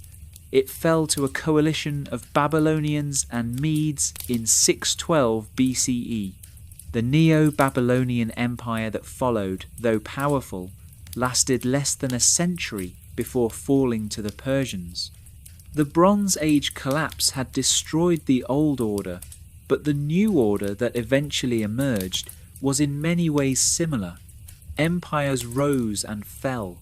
Trade networks crisscrossed the Near East and Mediterranean. Diplomacy and warfare remained the tools of statecraft. Writing and learning were cultivated, but the specific civilizations of the Bronze Age were gone, replaced by their successors. In Canaan, in the wake of the Bronze Age collapse and the weakening of Egyptian control, new political entities emerged. Among these were the kingdoms of Israel and Judah, home to the people who would produce the Hebrew Bible. The early Israelites appeared in the hill country of Canaan in the late Bronze Age and early Iron Age. Archaeological evidence shows the emergence of small villages with a distinctive material culture different from the Canaanite cities. The biblical narrative describes the Israelites conquering Canaan under Joshua, but archaeological evidence suggests a more complex process of settlement and gradual differentiation from Canaanite culture. By the 10th century BCE, according to biblical and some archaeological evidence, the kingdoms of Israel in the north and Judah in the south had emerged. These were small kingdoms, not great powers like Egypt or Assyria, but they were part of the new order emerging in the post-Bronze Age Levant. Israel and Judah existed in the shadow of greater powers. The Neo-Assyrian Empire conquered Israel in 722 BCE, deporting much of its population. Judah survived as an Assyrian vassal, but was eventually conquered by the Neo-Babylonian Empire in 586 BCE, with many Judahites deported to Babylon. But the religious and literary legacy of these small kingdoms would far outlast their political existence. The Hebrew Bible, produced over many centuries by Israelite and Judahite writers, priests, and prophets, would become one of the most influential texts in human history, founding Judaism and deeply influencing Christianity and Islam. Part 8. Legacy and Lessons. The Bronze Age collapse raises profound questions about the fragility of civilizations. These were sophisticated societies with impressive achievements, monumental architecture, complex bureaucracies, extensive trade networks, and rich cultural traditions. Yet they fell, and they fell completely. What does this tell us? One lesson is about complexity and vulnerability. The Bronze Age international system was highly developed and interconnected, which created great prosperity, but also great vulnerability. When disruptions occurred, they cascaded through the system. The efficiency of specialized production and long-distance trade meant that local problems could have global effects. Modern scholars have drawn parallels to our own highly interconnected world. Global supply chains move goods around the world with impressive efficiency but are vulnerable to disruptions. Financial systems link economies so that problems in one country can affect the entire world. Climate change threatens to disrupt agriculture and trigger migrations on a massive scale. The Bronze Age collapse shows that sophisticated civilizations are not immune to catastrophic failure. Progress is not inevitable. Achievements can be lost. Knowledge can disappear. It took Greece centuries to recover the level of complexity it had achieved in the Mycenaean period, and when it did, it was a completely different society. Another lesson concerns resilience and adaptation. Why did some civilizations survive the collapse better than others? Egypt's geography, particularly the reliable Nile, provided a buffer against drought. Its cultural coherence and ancient traditions may have helped maintain social cohesion through the crisis. Assyria's military strength and political organization allowed it to survive and eventually expand. But resilience wasn't just about strength or resources, it was also about flexibility. The rigid palace economies of the Bronze Age couldn't adapt to rapidly changing conditions. The societies that emerged from the Dark Age, like the Greek city-states and Phoenician trading cities, were often more decentralized and flexible than their Bronze Age predecessors.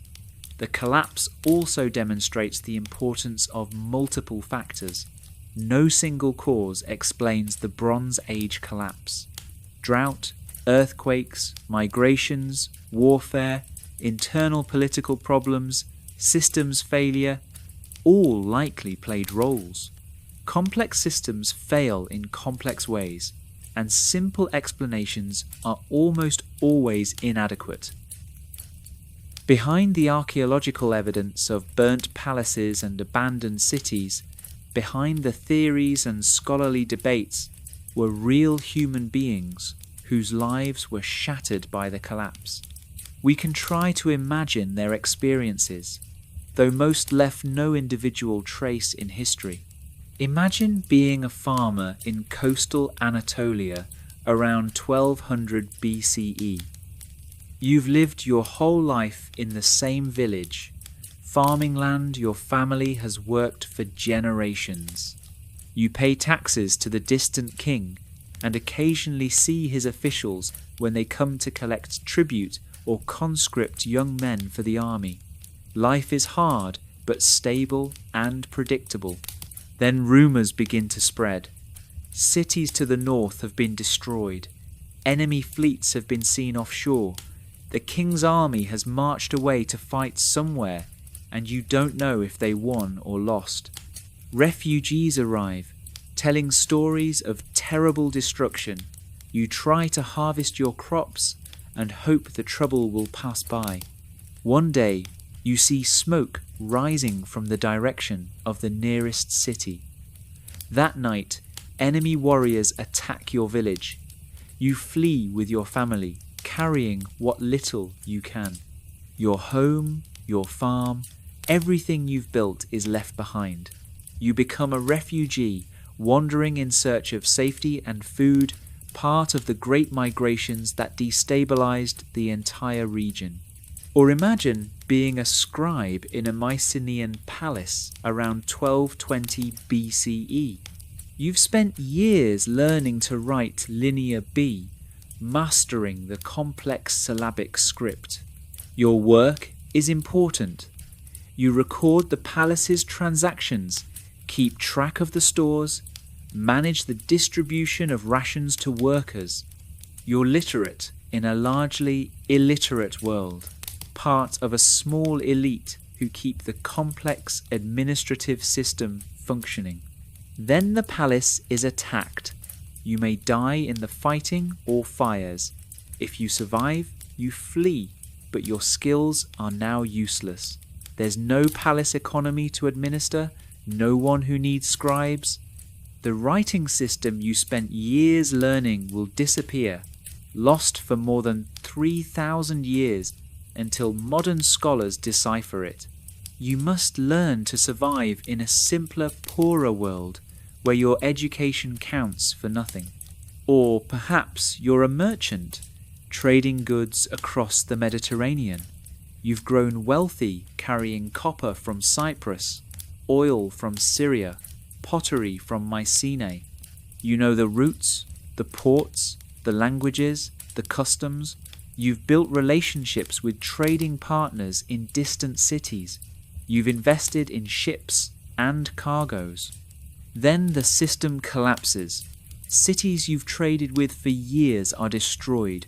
Ships are attacked by pirates. Trade routes become too dangerous. Your business fails. The international trading network that supported you disappears, not to be fully reconstructed for centuries. You're ruined, your expertise made obsolete by catastrophe. These imagined scenarios are speculative, but they reflect the real human experiences behind the dry archaeological record. The Bronze Age collapse meant suffering on a massive scale, death, displacement, loss of livelihoods, the destruction of communities and ways of life. It meant parents unable to feed their children, homes burned, families separated. It meant the loss not just of material wealth, but of knowledge, skills, and traditions built up over centuries. And for most people, it meant a future that was poorer, simpler, and more uncertain than the past. The Dark Age that followed the collapse was not a romantic time of freedom from oppression, but a period of poverty, isolation, and loss. The Bronze Age collapse left traces in the myths and legends of later peoples. The Greeks remembered their Bronze Age past, though distorted through centuries of oral tradition. The heroes of Homer's epics, Achilles and Hector, Agamemnon and Odysseus, fought with bronze weapons, wore boar's tusk helmets, and lived in great palaces, all elements of the Mycenaean world, centuries before Homer's time. The Trojan War, whether it happened as described or not, is set in the late Bronze Age. Many scholars believe Homer's epics preserve genuine memories of the Mycenaean world, mixed with later elements and poetic invention. The catalogue of ships in the Iliad may preserve a real list of Mycenaean kingdoms. Descriptions of palaces and objects sometimes match archaeological finds, but memory also transformed events. The collapse itself, the destruction of the Mycenaean palaces, may have been remembered and reinterpreted. Some scholars have suggested that legends of returns, of heroes coming back from Troy to find their kingdoms troubled or usurped, may reflect memories of the collapse. Odysseus returns to find his palace beset by unruly suitors. Agamemnon returns to be murdered by his wife and her lover. These stories of difficult returns and troubled homelands might echo the chaos of the Bronze Age collapse. Other cultures also preserved memories of this period. Egyptian records of the Sea Peoples preserved information about the attacks that threatened Egypt. Biblical texts may contain distant memories of the period, though interpreting them is difficult. The Phoenicians remembered their connections to Bronze Age Canaan, seeing themselves as heirs to that civilization. These memories, however distorted, show the impact of the Bronze Age collapse on later peoples. It was a watershed, a time when the old world ended and a new one began.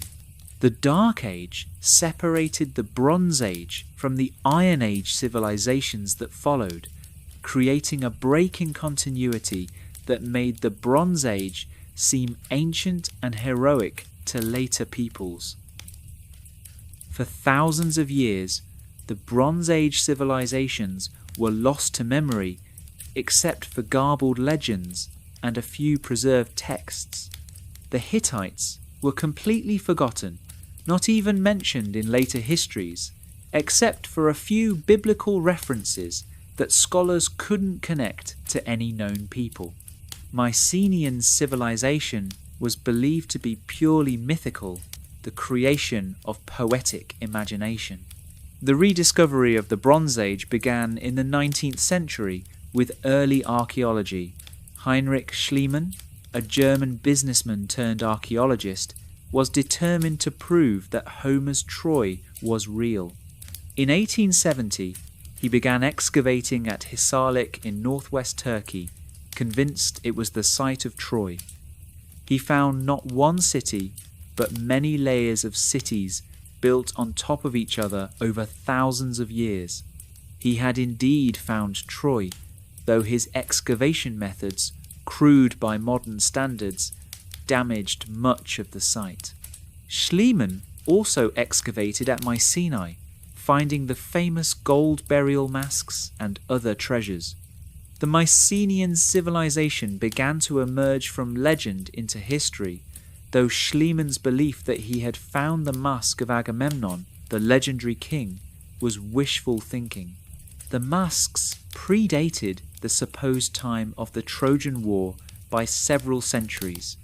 Sir Arthur Evans excavated at Knossos in Crete, starting in 1900, discovering the Minoan civilization. He found the elaborate palace with its frescoes, storerooms, and drainage systems. He gave the Minoans their name after the legendary King Minos. Evan's reconstruction of parts of the palace was creative but not always accurate by modern archaeological standards. The Hittites were rediscovered through their texts. 19th century excavations at various sites in the Near East had found clay tablets in an unknown cuneiform script. The language was finally deciphered in the early 20th century by Czech linguist Bedřich Hrozný, who recognized it as an Indo-European language related to Latin and Greek. This was the Hittite language. The excavation of Hattusa, the Hittite capital, revealed an empire that had been completely forgotten.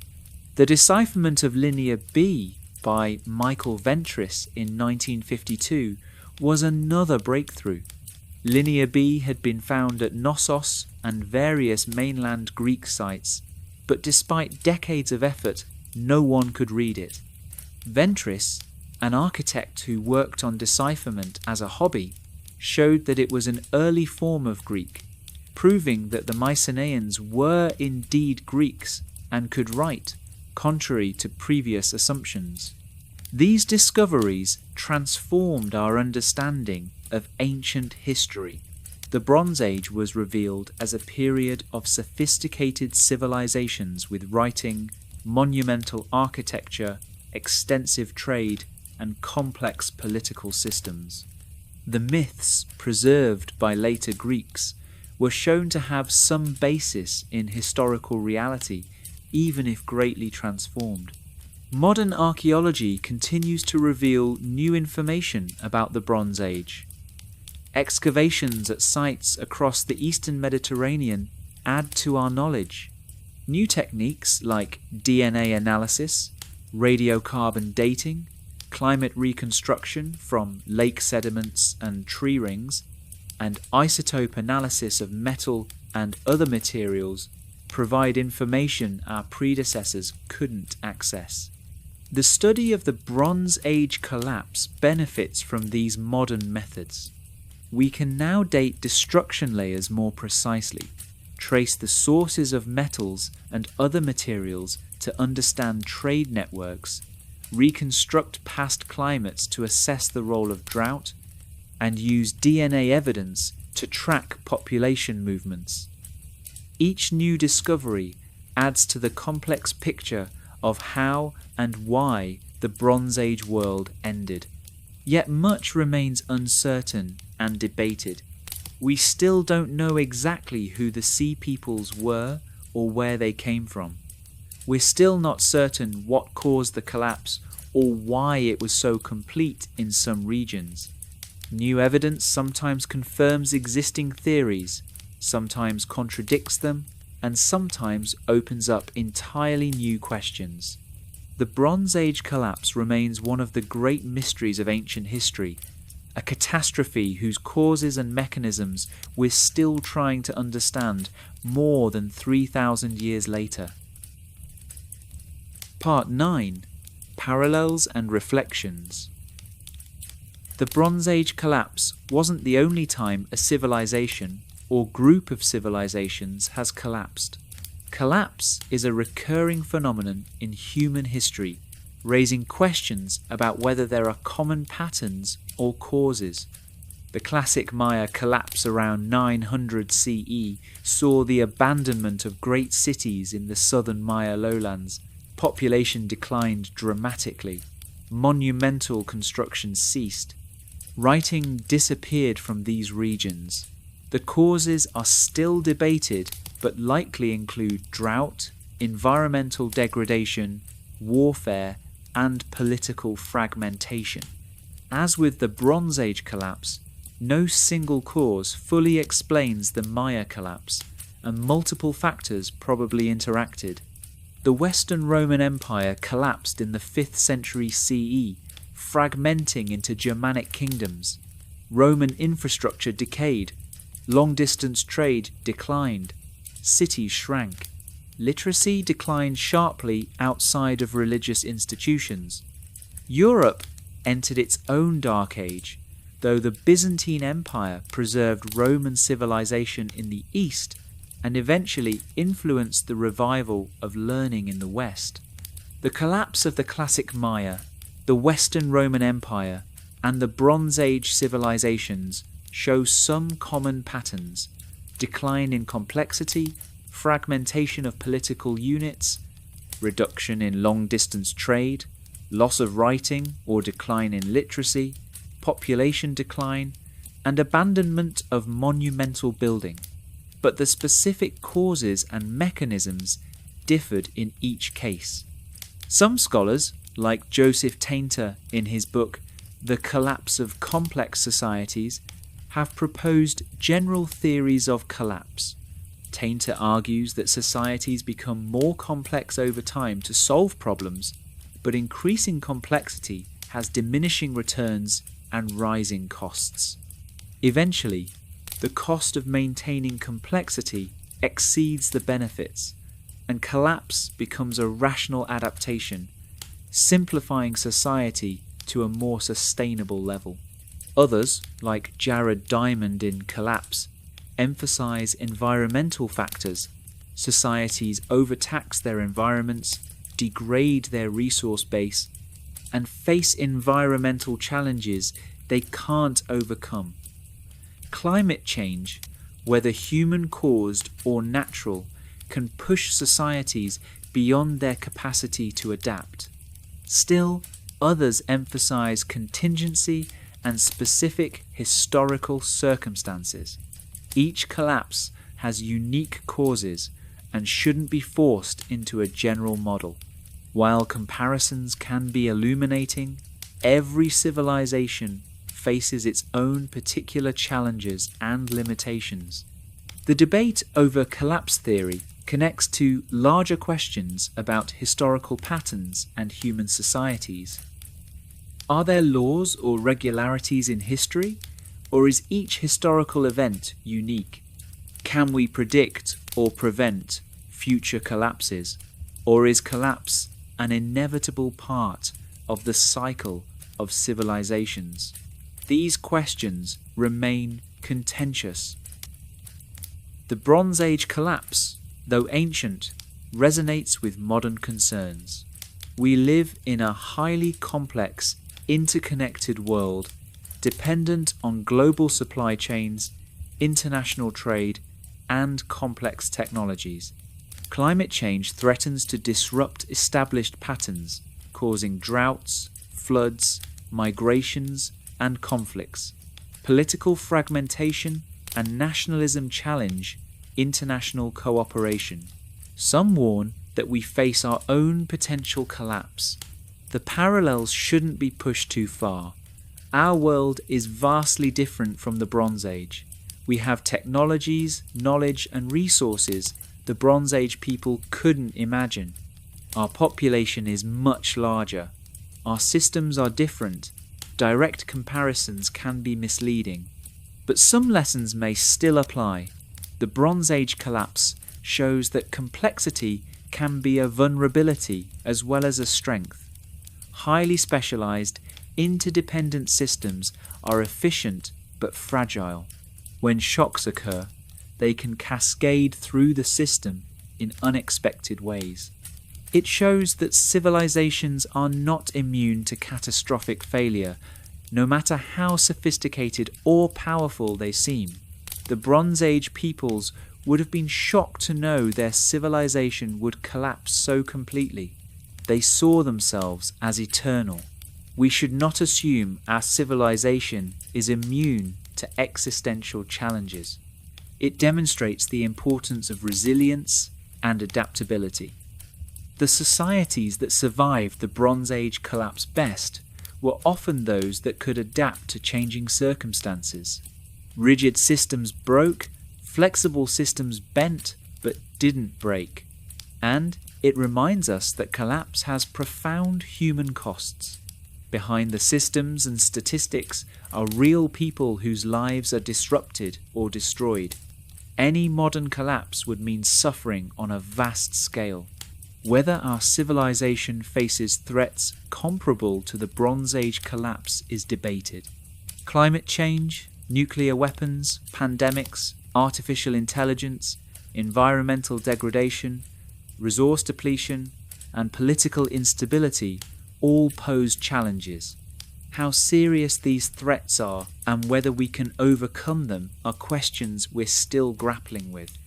The Bronze Age collapse doesn't provide answers to our modern challenges, but it does provide perspective. It shows that even sophisticated civilizations can fail catastrophically. It suggests that we should not be complacent about our own civilization's stability, and it demonstrates the importance of understanding complex systems and their vulnerabilities.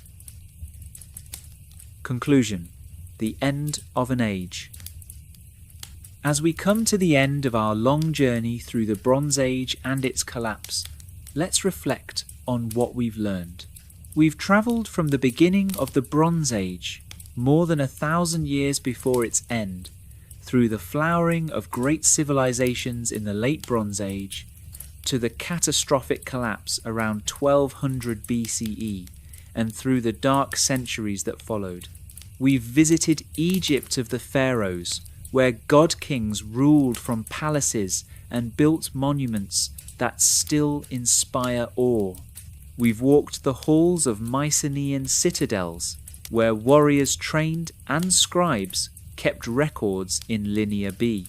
We've seen the fortified capital of the Hittite Empire at Hattusa, centre of a power that dominated Anatolia. We've explored the trading cities of Syria and Canaan, cosmopolitan centres where many cultures met and mingled. We've examined the interconnected world of the late Bronze Age, with its diplomatic system, extensive trade networks, and palace economies. We've seen how tin from distant lands combined with Cypriot copper to make the bronze that gave the age its name. We've read the diplomatic correspondence between kings and seen the luxurious goods that moved as gifts and trade items. And then we've witnessed the collapse. Cities burned, palaces abandoned, trade networks broken, writing systems lost. We've pondered the possible causes: drought and climate change, earthquakes, migrations of sea peoples, internal political problems, military revolutions, systems failure. We've recognized that no single cause fully explains the collapse, that multiple factors combined to overwhelm the Bronze Age civilizations. We've followed the aftermath through the Dark Age, seeing how different regions responded differently to the catastrophe. We've seen Greece descend into poverty and isolation, losing its writing and its palaces, not to recover for centuries. We've seen Egypt survive, but weakened, never again to be the great power it once was. We've seen the Phoenicians create new trading networks in the Mediterranean. We've seen new kingdoms rise in the Levant, and new empires emerge in Mesopotamia. And we've considered what the Bronze Age collapse means for us today, what lessons we might learn from this ancient catastrophe about the fragility of civilizations, the importance of resilience, and the unpredictability of history. The Bronze Age world was, in many ways, alien to us. These were societies with values and beliefs very different from ours, where kings ruled by divine right, where human sacrifice was sometimes practiced, where slavery was universal and unquestioned, where war was constant and brutal. We shouldn't romanticize the Bronze Age or wish to return to it. But the Bronze Age peoples were humans like us. They loved and feared, hoped and dreamed. They created beautiful art, sophisticated technologies, and complex ideas. They built civilizations that lasted for centuries. The collapse of their world was a tragedy, a catastrophe that destroyed achievements built over many generations and brought immense suffering to countless people. The Bronze Age collapse marks one of the great divides in human history. The world that emerged from the Dark Age was profoundly different from the world that ended in flames around 1200 BCE. The Iron Age civilizations, the Phoenicians, the Greeks, the Israelites, the Neo-Assyrians were the heirs of the Bronze Age, preserving some elements and traditions, but creating new forms of social organization, new technologies, and new ideas. Those Iron Age civilizations would in turn give rise to the classical civilizations of Greece, Rome, and Persia, which have profoundly influenced our own world. The alphabet we use descends from Phoenician script. Our philosophical traditions trace back to ancient Greece. Our legal concepts owe much to Rome. Our religious traditions connect to ancient Israel. All of these emerged from the ruins of the Bronze Age. The Bronze Age collapse was an ending, but it was also a beginning. Destruction created space for new developments. The loss of the old palace systems allowed new, more flexible forms of organization to emerge. The Dark Age was a time of poverty and loss, but it was also a time of innovation and new beginnings. History moves in cycles of creation and destruction, building and collapse, innovation and loss. The Bronze Age collapse reminds us that nothing is permanent, that all civilizations eventually end. But it also reminds us that endings can lead to new beginnings, that humanity has repeatedly rebuilt after catastrophe, often creating something new and unexpected from the ruins of the old. As you drift off to sleep, let your mind wander through the ruins of Bronze Age palaces, through the embers of burned cities, through the Dark Age, and into the light of new civilizations rising. Remember that history is not just dates and events, but the stories of countless human beings, living their lives, facing challenges, creating and destroying, hoping and fearing. The Bronze Age is long gone, its palaces dust, its people bones, its languages mostly forgotten. But through archaeology and scholarship, we can glimpse that lost world, understand its achievements and its failures, and perhaps learn something about our own civilization in the process. Thank you for joining me on this long journey through the Bronze Age and its collapse. May you sleep well, perhaps dreaming of ancient empires, bronze-clad warriors, merchant ships crossing wine-dark seas, and the eternal cycle of rise and fall that characterizes human civilizations. This has been Sleepless History. Good night.